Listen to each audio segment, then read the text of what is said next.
Hello, everyone. Thank you so much for joining us today. Glad to have you all on. Excited for you all to meet the Finlete team and learn more about this pretty cool new asset class that we have access to.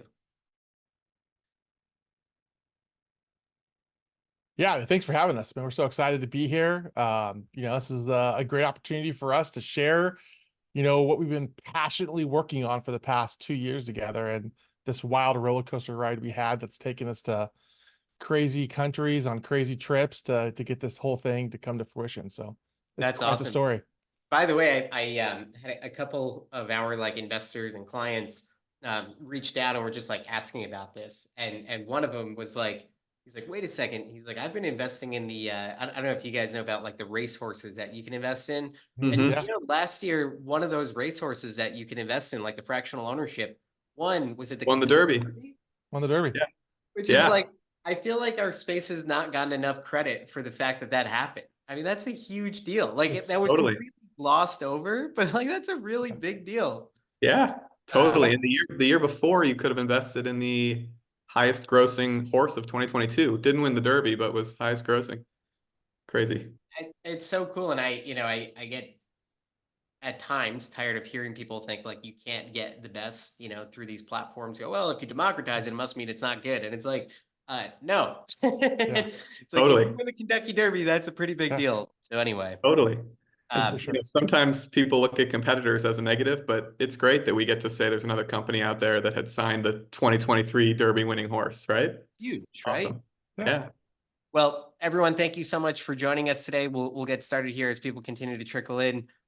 Really, really excited to have this conversation about Finlete. I actually met the folks at Finlete, I think through LinkedIn or something, and then I started checking it out. And this has actually been an asset class that's of interest to me because I'm a huge sports fan, and I'm always looking for new alternative assets that are becoming accessible. And was super psyched about what these guys are working on. I think you will be too.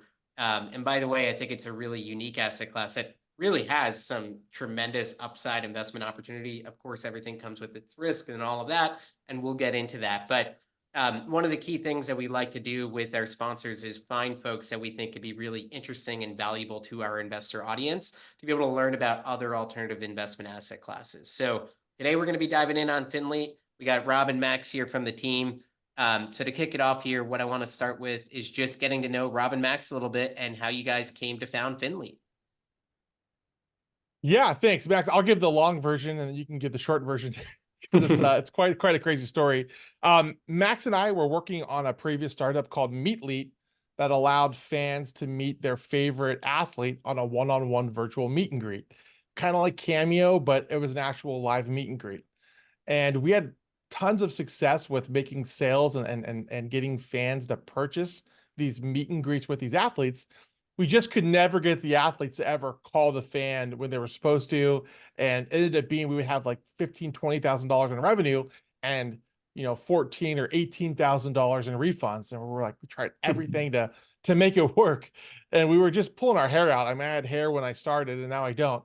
So we had read this article in the paper at the time that Fernando Tatis Jr. with the Padres signed a $341 million contract and was going to have to pay millions of dollars to a private hedge fund. And I thought to myself, what? How's that even possible? And so Max and I went into this deep dive and is this really a thing? Can, these investments happen? How does this work? So I did the most rational thing ever. I went home and I told my wife, I'm going to the Dominican Republic today to figure out, is this really a problem? So I booked my flight, got my passport, went to Santo Domingo, and I checked into my hotel and just talk about how everything happens for a reason. I get to my floor, I have my Padre hat on, and this guy looks at me and he goes, "Are you with the Padres?" I said, "What do you no?" He's like, "Oh, I'm the catching coordinator, nice to meet you. You're from San Diego." And we basically, I told him exactly what I was there for. I had no connections, and he ended up saying, "I have all these connections. Go here, go here, go here, go to this camp." And it was amazing just talking to these top prospects in baseball. And every one of these prospects were like, "Hey, are you offering deals to players? Because I'm super interested." And I'm just like, oh my God, this guy is the number 3 prospect for the Red Sox. And he's wanting a deal. How does this even make sense? And for those of you who've watched the movie, my favorite movie, The Big Short, when they're like looking at those houses and all the houses are empty or for rent, and he makes the call like, short the housing market. There's a bubble. I was calling Max saying there's a bubble. There's a serious problem here. You know, all these players are looking for funding, and we have to find a way to allow fans and non-accredited investors the ability to support these athletes and share in their potential upside, you know, through this platform we wanted to build. So flew home. We raised a little bit of capital from our angel network. We hired the leading securities lawyer out of New York. She's incredible. And we worked on it for about a year. And we started off with her telling us that, you know, there's probably about a 50% chance that we're going to be able to find a way for this to happen. You know, these are the reasons why it may not. Here's the reasons why it may. Let's work on this and let's see if we can find a path forward. And as we progressed through this process, it kept getting better and better and better odds, to the point where she said, all right, you know, we've found a way for you to operate this business.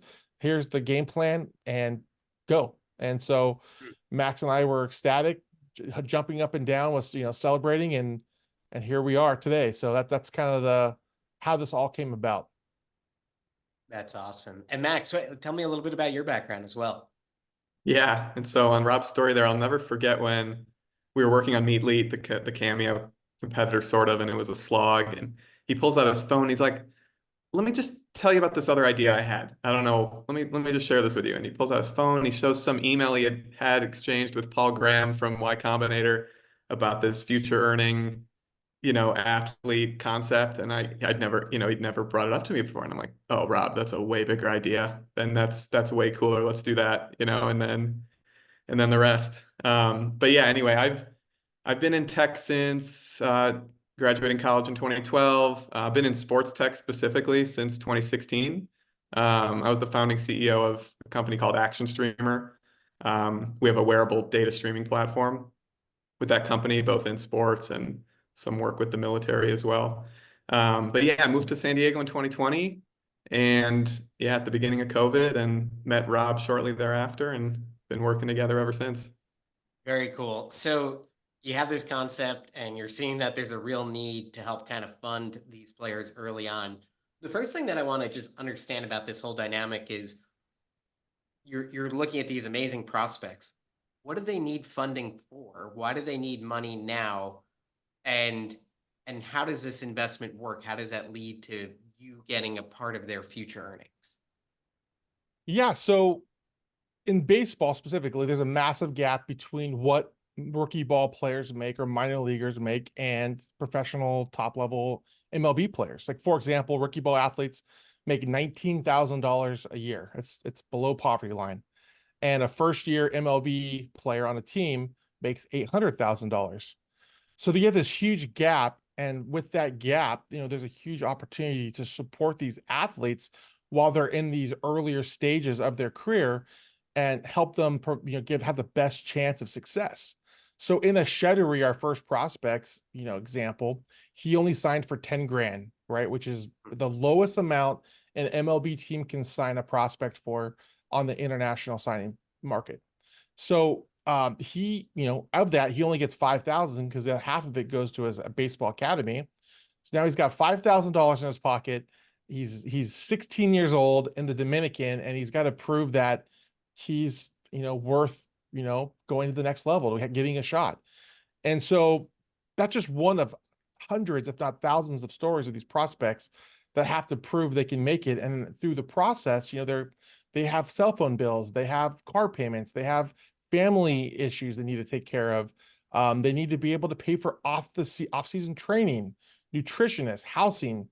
So these opportunities are available to help these athletes alleviate the stress of being a minor league baseball player to start, and other sports are coming, but and then to give them the best chances to find, you know, on the field success. So I'd like to understand a little bit more about how much are they typically looking for? Like, what kind of bridges that gap for them to give them comfort where they could just focus on their game? And then what are they willing to give away in terms of future earning percentages? Every deal is different. It all depends on how that athlete's situation and their trajectory. These athletes are really smart, and they know where they line up with other prospects and how organizations value them. So we have to take each deal independently. But I know like Fernando Tatis Jr., it's been reported that he took $500,000 for 10% of his future earnings. So, he made $341 million in his recent extension, which means, that the company that signed him, that private hedge fund, is getting a $34 million return off a $500,000 for 10% deal. And those deals range from 15% to 1%. The structure is really simple with us and how we do it. We tell them we feel comfortable at signing you at this dollar for this percent, 1%, and we're willing to go up to 10% depending on, how much money you need to take. Understood. So Yeah. $500,000, they're going to end up getting a $34 million payday. Obviously, it's that recognition that a lot of prospects are not going to pan out.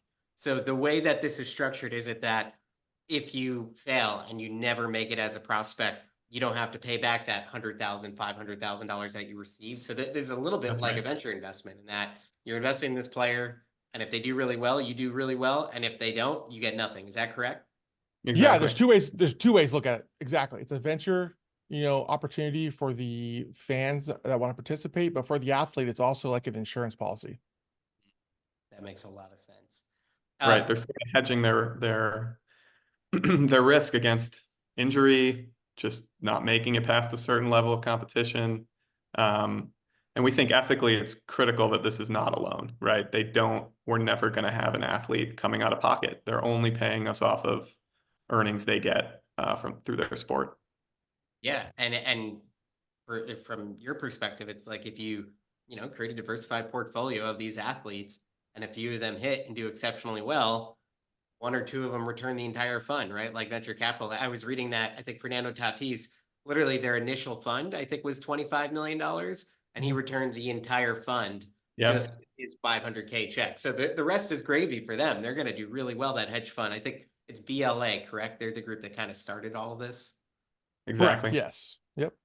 Got I it. think some of the really crazy metrics too to look at, which was one of our tests that we did for our investors, were we went back 10 years to 2014 and we looked at the top 100 baseball prospects, and we Hmm. took each one of them and pretended that we invested 500K for 10% into each one of them, just to see as a practice, is there really a model here?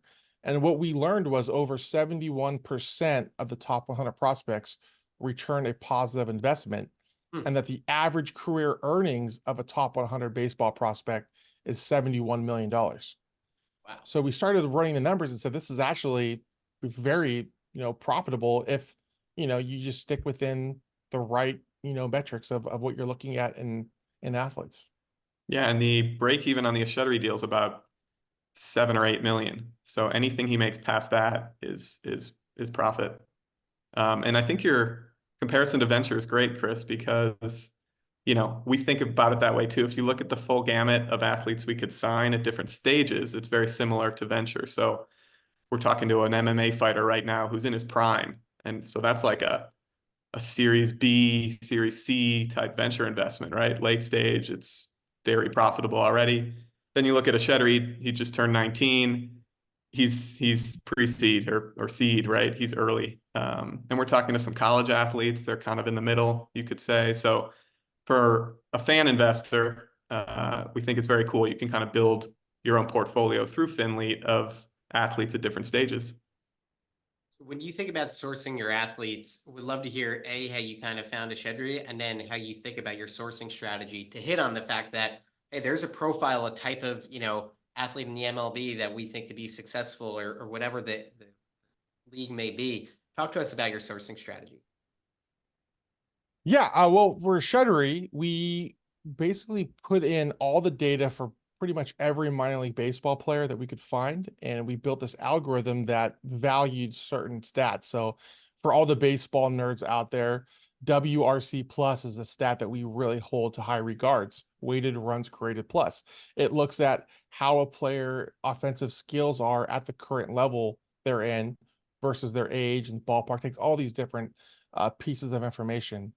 And a Shettery was on the top of the list for us, towards the top.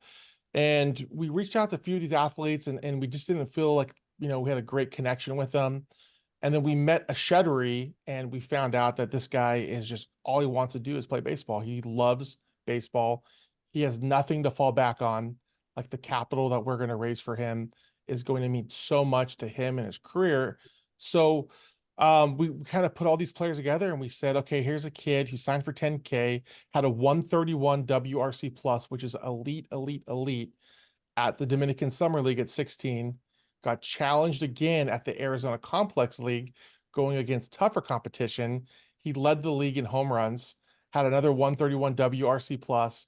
MLB ranked him the best MLB prospect in the Arizona Complex League.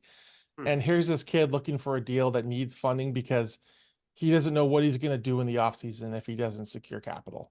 And we then started comparing him to other prospects like, Elvis Andrews, and who made 165 million in his career. And we were comparing a Sheddery's minor leagues numbers versus his numbers. And we're like, a Sheddery's numbers are better than him, and he needs our help. This is our athlete. This is it. So we sent our correspondent to Santo Domingo, to Azura, met the family, had another conversation, and then we got the deal done. That's awesome. By the way, if folks want to write in questions to the Q&A section, we'll take them near the end. But feel free to kind of just drop them into the Q&A or the chat along the way if you have any questions. One that I will just take right now that came in from Juan is, where do we sign up, and what is the minimum investment amount? Yeah, you can sign up at finlete.com. It's FINLETE.com. SEC does not allow us to tell you what the minimum amount is, but you can find everything on our website. It's a very low amount. We wanted everyone to be able to say, do I want to buy a pack of baseball cards, or do I want to participate in this? So it's very affordable, and pretty much anybody would be able to do this.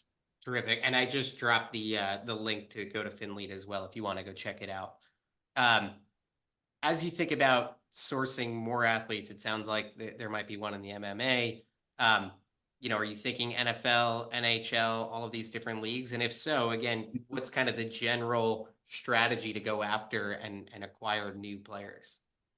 Yeah, we want to sign athletes across all sports. I mean, we want to be able to appeal to every type of fan and investor, whatever their favorite sport is, and give our fan investors that diversity of having an interest in so many sports. And, like Rob was describing, the model, the algorithm we use to value athletes, every deal is different, in part because every sport's different. The career earnings potential in every sport looks different.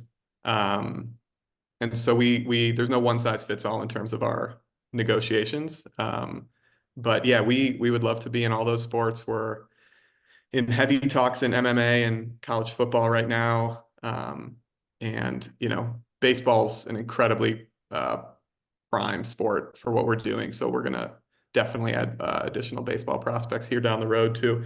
It's future earning contracts like this are definitely the most natural fit for sports like baseball, where it's a long road to making meaningful money, versus, even if you're a second round pick in the NBA and there are only 2 rounds, you might still make the pro roster on day one. You might have to go to the G League for a year, but it's not a 4 or 5 year journey like it is in minor league ball. Plus, this is also very tailored to sports like golf, tennis, MMA, where you're only earning if you're winning, right? So there are no salaries in those sports. So you're not earning $1 but for endorsements unless you win a tournament.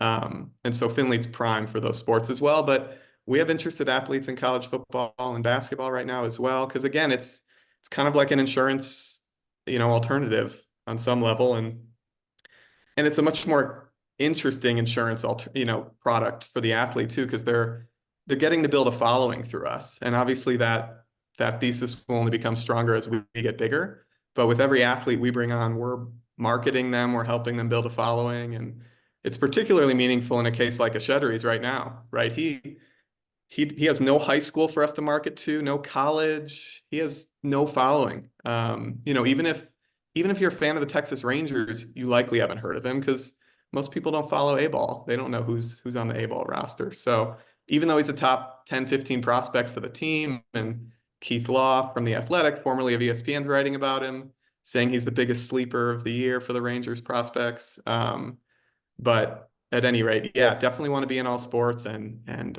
pursuing them actively. I love that. That's really, really cool. And college athletes, is that only possible because of kind of the movement to NIL being legal, or is that actually possible all the time because, like you said, it's almost like an insurance policy? Yeah, so our offers to athletes are not NIL deals, so it doesn't have to do with the NIL, but it the rules have opened it up where athletes are able to look at alternative financing opportunities. So Yeah. that's definitely helped. Make it a little easier. Um, when we think about return cycles, just like with a startup, right? It could be anywhere from 8 to 12 years until you begin to see a return. As you think, let's talk specifically MLB, and then you could talk about if there's nuances to things like golf and tennis. What do you think that kind of normal life cycle is going to be from when I invest to when I see a return? Yeah. So it varies by sport. So in Echeverry's case, most experts in the industry give his MLB ETA to be 2027. So we're talking like a 3-year hold here if you invest today. Um, the MMA athlete we're talking to, he's in his prime. He's fighting regularly right now. So you'd be seeing a dividend from that investment much sooner. So it just depends. But in Ashuttery's case, we have his future earnings for the entirety of his career. So it's going to be a long period of fruitful dividends. Hopefully, if his career goes well. But yeah, you're probably looking at a few years there. So it just depends, right? A college athlete could be 1, 2, or 3 years away from the pros, depending on what year they are in school when they sign. Um, Golf and tennis, again, also depends. They could be already pro or a couple years away from turning pro. Um, so it just depends. But again, similar to startups, right? If you invest in a Series C company, it's a lot closer to potential IPO than a seed. So um, it'll just vary. And to what you hit on, the dividend, like literally the return, quite literally, is the dividend that you'll receive along the way, which is payment for the percent of their salary that you're getting along the way. Correct? Exactly. Yeah. And so we hope in the future to build a marketplace for fans to actually buy and sell their interests in the athlete. But for now, we encourage fan investors to very much think about the value here as the dividend, not selling your share. You legally can sell your share after a year based on crowdfunding rules and regulations. But the real value here is in the dividend, which, like you said, Chris, is based off of the players' earnings. Understood. The structure of Finley, what does that look like? How does that work? You Go want ahead, to take that Max. one, Rob? Oh, Okay, sure. Yeah, one the structure of Finlete. Sorry, go ahead. The structure of Finlete, we created Finlete Funding, which is a subsidiary which holds the contracts and the players. So Finlete Funding has the Echeverry Vargas stock, which is directly tied to the Echeverry Vargas opportunity. Got yeah, it. exactly. And so for every athlete we sign, we're essentially opening up a new class of preferred stock in that athlete's name, all within Finlete Funding Incorporated. That's the company we do the funding through. And as the individual, is there a fee associated with my investment? Is the fee associated with the players' contract? How does that work? How do you guys get paid? So we charge no fees to the fans. So when you invest, when you're buying shares at $8 a share, you are paying $8 a share. Everybody hates Ticketmaster, and we don't want to be another Ticketmaster, so there's no fees. We do have a 10% carry on the future earning contract. And that's really in place to let the investors know that we're in it with them long term. We're going to make sure that we're managing out the dividends when they go out and all of, everything that goes along with it.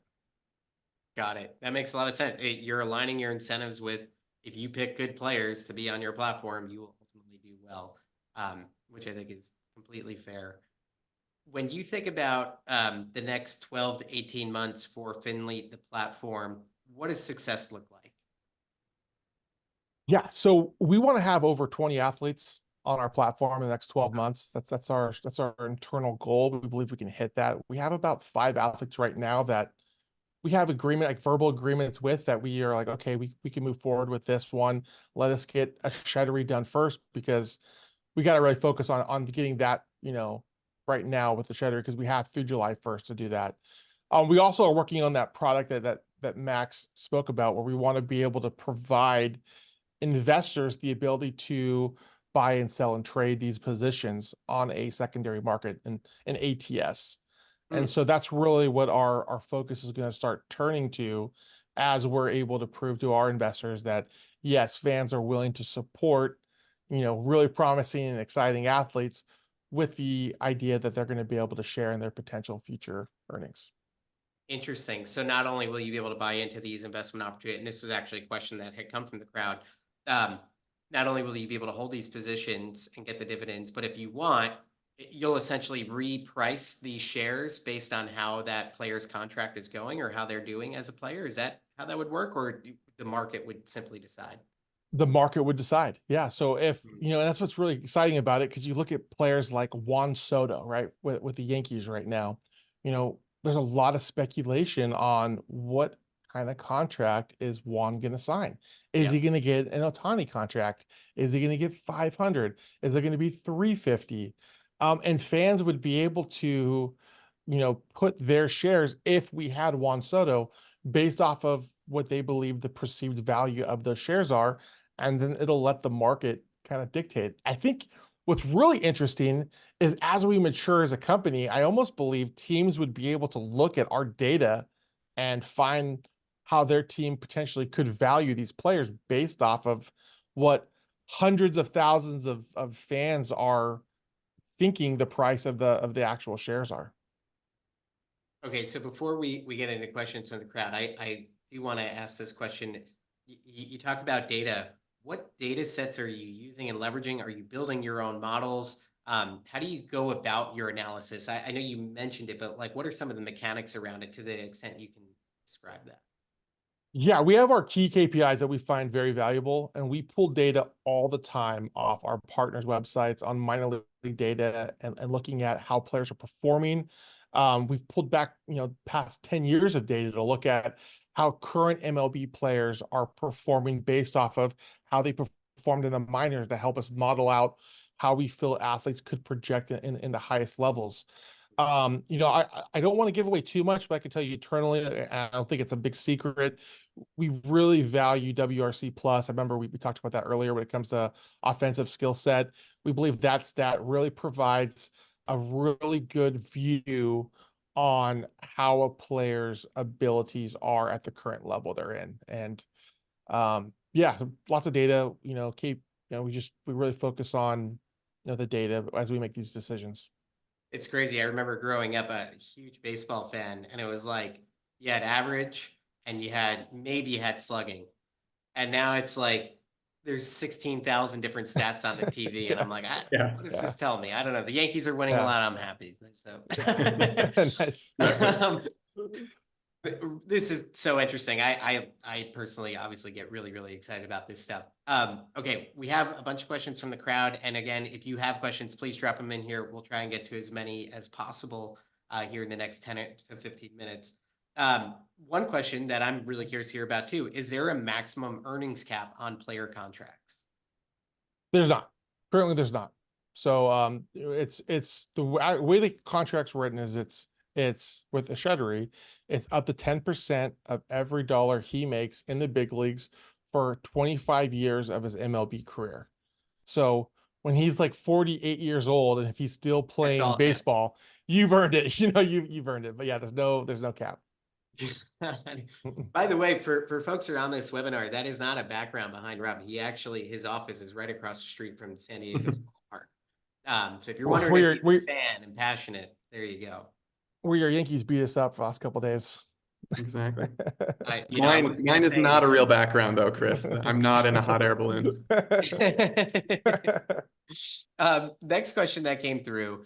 Can you talk through how the payment process works? So, i.e., a player signs a contract for $15 million for 3 years. does a dividend get paid out for year one, or is the dividend based on a 1x payment for that entire $15 million?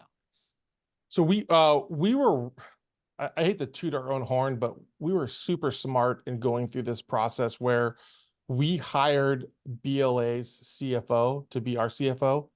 No way. So we had somebody who was able to have tons of experience in this space to help advise us and put these contracts in a way that made sense for the players and made sense for the team and also made sense for the investors. So we currently pay out twice. We pay out at the All-Star break, which is the halfway point at the season. And then we pay out 3 weeks at the conclusion, after the conclusion of the World Series. And the reason why are a lot of these players have bonuses for top 5 batting in the batting, average title or whatever their bonuses are. We get that as well. So 3 weeks at the end of the World Series and then at the All-Star break are when the dividends go out. Got it. And do you literally have like the way that you'll get paid? Is there a, when they sign their contract, is it literally like this gets sent to you, Shedri Vargas, and this % gets sent to you, Finlete? Yeah. So the CFO handles Sure. that. The players have to sign irrevocable payment instructions, with us. And then we go to the team controller, and then the team controller then takes it out of the paycheck and then directs it to our account. And just to be really clear, so say they sign a $30 million contract, but it's a $5 million signing bonus, and then they make, $3 million in the first year, $10 million in the second year, and it's backloaded $20 million in the third year. So, they can manage your payroll. Mm-hmm. You'll get paid that bonus plus first year in that first season, and then the second year it'll be prorated to that amount, and the third season be prorated to that amount. Is that correct? Whatever the player gets paid, we get our percent. percentage of. Understood. Got it. Another question that came through: do most of these athletes have agents at this time, and what do they say about Finlete? Yeah, most of them do, yes. And for the agents, they play neutral, which is what I actually recommend they do, because it's a weird spot for them. So if they tell an athlete, you have to do this deal, you have to do this, you have to do this, and then they do it, and they make $800 million in their career, the agent could be in a situation where the player might say, hey, why'd you make me do this deal? And then if they tell them not to do this deal and that player gets hurt the following year and never gets to play a day in the big leagues, it's why didn't you want me to do this deal? So they play neutral, and that's really from the hedge fund model, why they play neutral. With us, it's different because it's the fans supporting them. It's a little bit different, and a lot of the athletes are way more open to allowing their fans to participate in their career, and they're not as worrisome as much as they would be with a hedge fund. But that's how the agents play it, and we talk to them. We have great relationships with them, and we lay everything out, and it's really the athlete's decision on what they want to do. Have you considered in the future doing funds of investing in a diverse holding of multiple players versus one player at a time? Yep. Max? Yeah, 100%. No, we love that idea. And we talk about that all the time, and it's in our plans for sure. We know that some fan investors would kind of like to pick and choose their specific investments, and some would rather kind of put money in a fund and let us make the picks, essentially, kind of like a venture fund, investing in a venture fund. So yeah, definitely on our roadmap, and we're excited about that model. Awesome. How do you plan on competing against Big League Advantage, which is the big company kind of in the space or hedge fund in the space, to get athletes to sign with you, given the fact that the BLA has been in the market for a decade and already have tens of millions of dollars to deploy? Yeah, great question. It's really easy for us when we talk to these athletes. Look, this is a private hedge fund. You can take their money, and there are a bunch of very rich people that are, supporting you, and you can go that route, and that's totally fine. If you want to come over to Finlete, we could probably get you a better valuation because we're not a hedge fund. We're not trying to nickel and dime you. We want to give you a fair deal, but we're not trying to throw deals to every single player and only take the deals that players are desperate enough to take them. And then it's your fans that are supporting you, right? It's your fans that might be a plumber, it might be a school bus driver, it might be, a tech co-founder, of a company. It could be anybody. And when your fans are deploying their hardworking capital to support you, and you do find success and you sign that big check, would you rather have the big bank celebrating, or would you rather have all your fans celebrating and sharing in that journey? And that's kind of the way we've laid it out, and it seems to be very well receptive when we're talking to these athletes. Yeah, what's so cool to think about, Chris, is fan allegiance, right? And how that could change through models like Finlete. Like today, you really have an allegiance to players that went to the same college you did, or that play for the city you live in primarily, or city you grew up in. But think about through Finlete. I mean, we are now married to a Shedry Vargas for eternity, no matter who he plays for. And that's really cool to think about. Like, we're now getting into minor league ball. We know the Down East Wood Ducks in North Carolina, and he might go play for the Dodgers. We hate the Dodgers, but we'll be rooting for him to do well. I mean, Yeah. who knows? It's really cool. And so the model there for the athlete, I think, is compelling, and they've shown a lot of interest in it in our discussions. That every person that invests is now a super fan of yours for your whole career. Now, I will say that, even on kind of the venture investing side, right, at Kingscraft Capital, we're always investing in companies, and we invested in this one company, BabyQuip. And the other night I'm watching, national news, and BabyQuip's commercial comes on. And it's like, we knew them when they were nobody, right? Like 4 years ago is when I first got to know Yeah. them. And like now to see them on national TV, you're like, I saw it before anyone else saw it. And there is an excitement to that. Yeah. Like I believed in a Shedry before anyone else even knew a Shedry existed. And now, he's in the major leagues. And by the way, I'm getting paid part of his earnings. I'm a nerd about this stuff, but I think it's really cool. It's exciting to be a Yeah. part of that and a part of success, right? When it happens. Yeah. Because it's so hard Yeah. for it to happen. Yep. All right. Another question that came through is there any type of rigor done to ensure that the funds used are only spent on sport-related expenses versus them taking it and using it for personal reasons?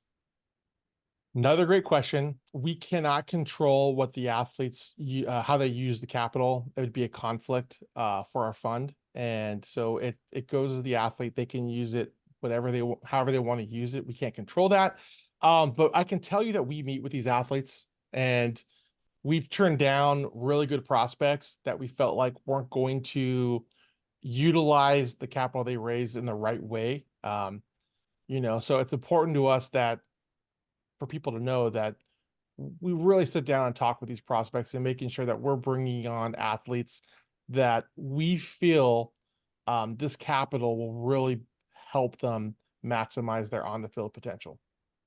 It makes sense. You're giving them funds to be able to live comfortably and focus on their game, right? That's what you want to help them do. You don't want them to go buy a Maserati, but you do want them to be able to have a nice apartment, buy good food with good ingredients, hire a trainer, that kind of stuff, I imagine, right? Are the types of things you're looking for.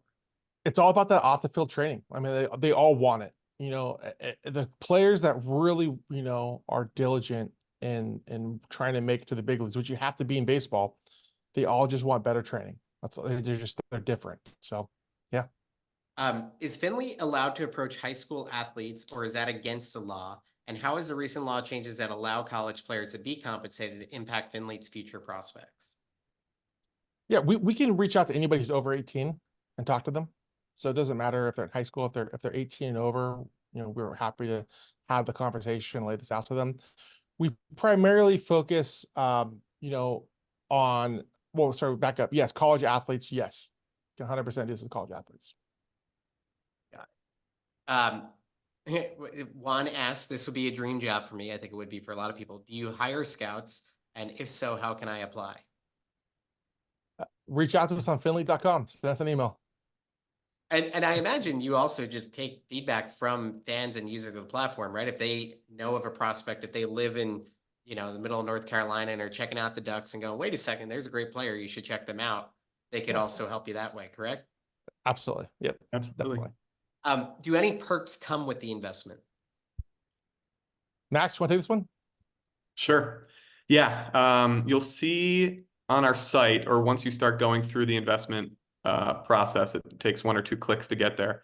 But we're currently offering a series of perks if you invest at certain levels. So a signed card from a Shedry, all the way on up to a paid trip to go to his MLB debut, if and when that happens, depending on what investment level you're at. And On that note too, we're in the process of building out the whole sort of experiential side of the business, we call it. So, think of Finlete both as an investment opportunity in sports and also kind of a membership club. So with every athlete related offering you invest in, we're planning on having a host of ways you can engage both with other investors and with the athlete himself or herself, right? So being able to have a virtual meet and greet, kind of like Rob's original business idea with Meetlead, right? You'll be able to actually have a FaceTime virtual contract signing parties over Zoom when they sign a contract, exclusive content directly from the athlete right after a big game or a big loss, right? So just think of the engagement side of the business too that comes to mind when we talk about perks. And trip packages as well, we think are going to be a huge side of the business. Just a variety of opportunities to go sit in a special section and watch the athlete with other investors. Just something that was written in that I would share with you, a series of perks. Love this. This is the game changer difference. Being able to join a membership club. I'm in. Exactly. Do you get a percentage of the athlete's payroll only from the MLB, or do you also get a percentage of the earnings they get from corporate sponsorship? Yeah, not from sponsorship. Yeah, go ahead, Rob. So we only get their on the field earnings. So we don't get any of their sponsorship dollars, just the actual earnings from the team. Got it. In terms of future development plans, the ATS, will that be a third-party ATS that you work with? And do you think that's about a year out from when it would first become kind of legal to trade your shares? Or do you think it's going to take longer than that? We believe we're going to be close to having a game plan of what we want to do in about 12 months. We're weighing out our options right now on, do we want to build this in-house? How does that work? Or do we want to use a third party? So there's a lot of internal discussions we're having with our legal team. We'll know more soon. I just don't want to give a bad answer yet. We're actively looking at it. Makes sense. This next question is my favorite, by the way. This one's coming up. I cannot wait for you to ask this. Can you invest in a team rather than an individual?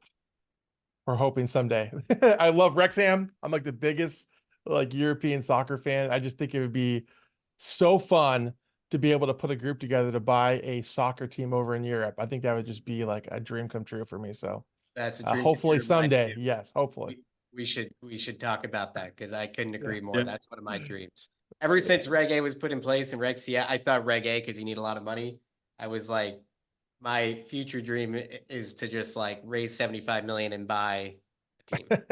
Some Italian soccer team. One, and just outspend everybody and go to the championship or premier. Yeah. It would be amazing.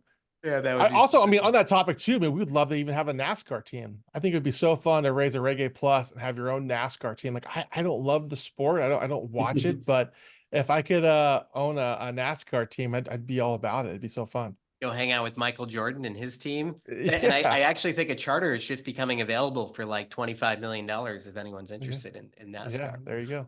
There you go.